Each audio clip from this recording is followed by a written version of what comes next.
Alright, panel's off. Pull this little plastic cover. There's a 7mm behind it. Just pop this plastic master control switch up. There's a 10mm right here, and then on the bottom of the door here and here, there's a 7mm on each side. And then you just grab the bottom of it, yank it real hard, it pops off, slide it up, comes out of there.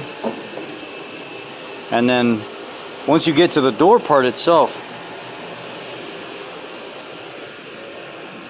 watch this tab. As I turn it, it pops in, goes out, pops in, goes out, pops in. So it turns like a quarter turn, pops in.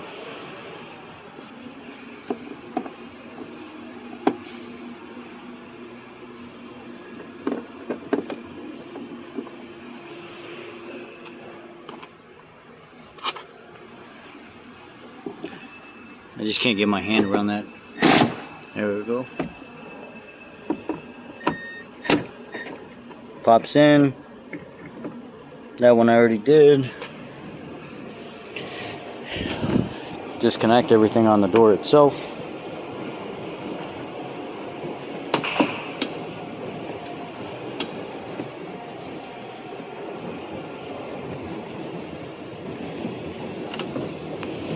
So I went through and unplugged all the connectors and took everything off the door that I could possibly take off, and then I taped this window up here at the top. And now you're gonna have to release the, where are they at? There's like the little tabs.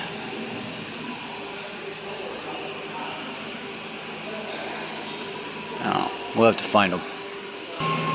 So after you get everything kind of like apart, all the accessories off the door, you actually have to, with the window motor off, you don't have to do it with the switch in like the directions say. You can actually take everything apart, and then you can actually move the motor up and down as you want just by grabbing the glass, because it's all freewheeling at that point.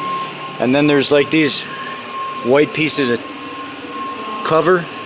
Pull them off, pull that off, and if you look inside there, there's actual release tabs when the window is about halfway down.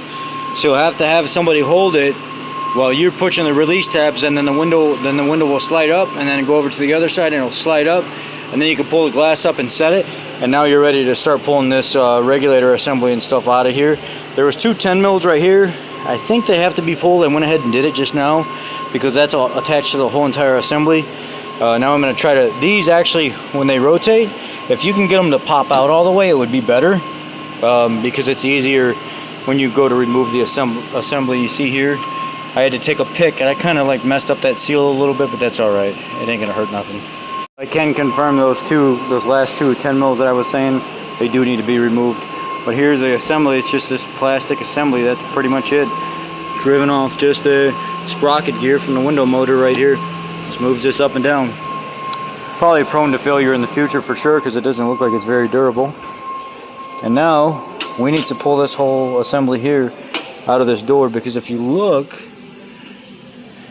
that's all plastic right there where that lock assembly and stuff would go. And if you look at the new one, like I showed you earlier, they switch it to all metal so it doesn't break.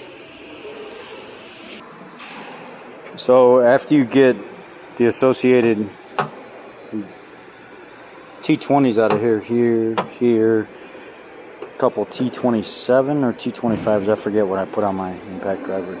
These three here, and then pull this inspection cover off right here, this adjustment cover, and inside there's a bolt, and you'll slowly turn it left until this right here starts to move. Once this starts to move, you can actually, most of these you can pop off here. I'm having a problem with this one. I'm gonna have to see if this even comes off.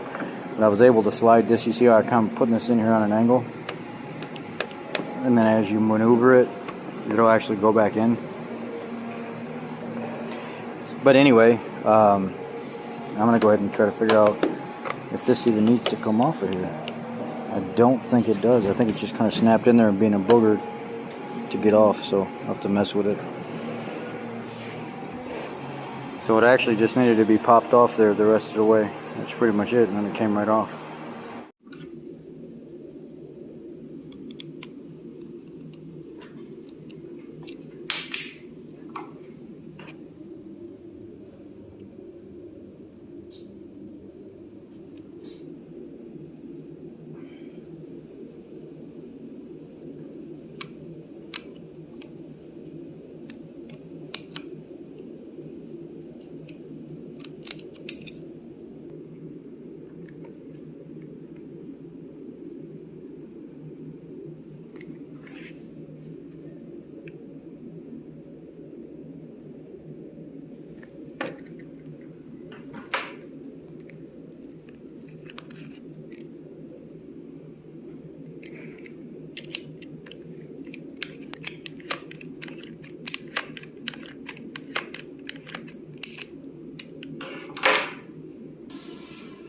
You can see in the back of this right here, there's a square drive in that little plastic center, where the new one is a metal drive, and that lock cylinder ends up wearing out that square drive in the back and rounds it out. So when you go to lock and unlock, it doesn't do anything. So what you'll have to do when you go to slide the new lock assembly in there is you'll kick the top part of the plastic. You'll have to tip it towards the inside of the door because it wants to rotate on you.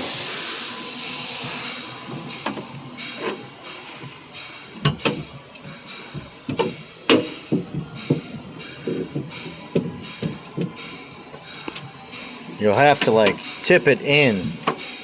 This top plastic part right here. You'll have to tip it in, slide it up behind the glass, get it all lined up, and these two tabs right here hooked in. And then once you put the lock cylinder in and the tabs are slid forward, you can take this cap and you can push it back over it, and it helps center it, and then go ahead and tighten everything down and start putting your door back together.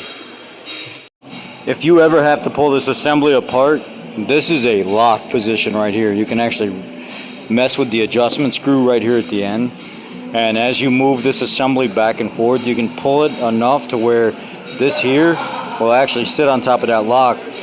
So when you install the handle out of the box, it's already up against that lock. It's timed, and once you go to adjust this and back it off a little bit, it'll come forward or back, whichever way it is. It'll only make little increments, and this will all of a sudden pop off that lock.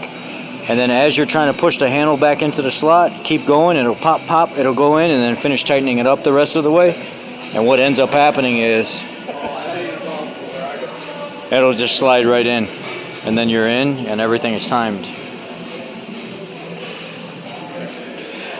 I think at this point it was just a matter of if you got it apart to this point and putting it back together, it's pretty self-explanatory. You got screws here, you got screws here, you got connectors that need to get plugged back into the assembly, and then when you go to slide your panel and everything back in here, your regulator or the top bolts, the 10 mils got to go back in there. You got to snap the glass and stuff back in, all that good stuff. But anyway, time to go back together.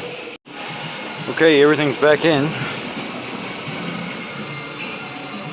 Got the window all the way up, reinstalled the motor, and then I'll relearn the motor position by holding the window switch all the way up and then holding it all the way down. And it's like 5 to 10 seconds each position, and it relearns where it's at.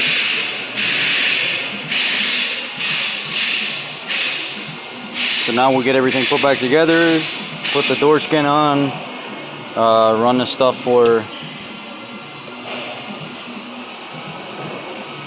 the rest of the two connectors.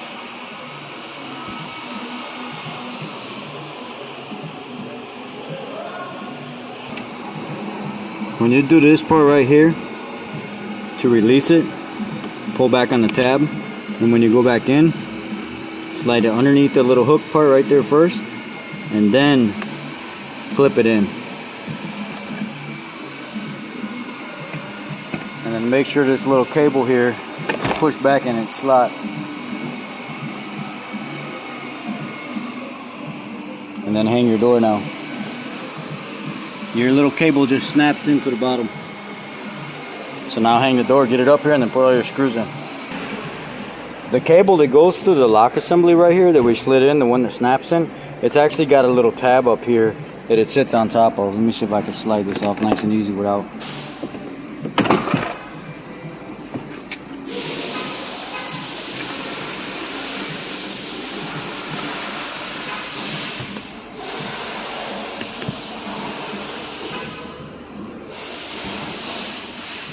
It's got a tab that it sits in.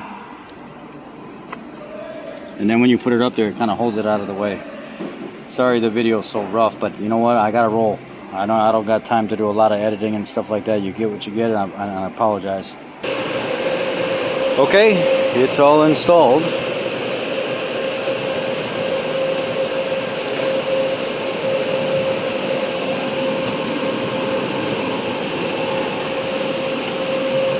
Now let's learn the window real quick.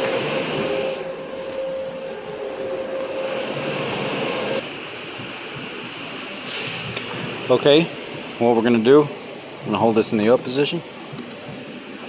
2, 3, 4, 5, 6, 7, 8, 9, 10. Go down. 1, 2, 3, 4, 5, 6, 7, 8, 9, 10. Let go. I think it's actually only 5 seconds, but I go 10.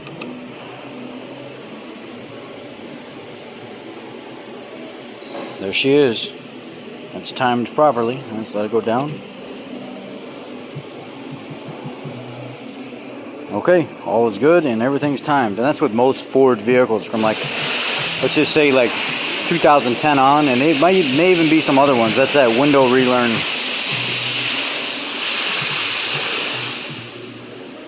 Done. Thanks guys, thanks for watching, be blessed.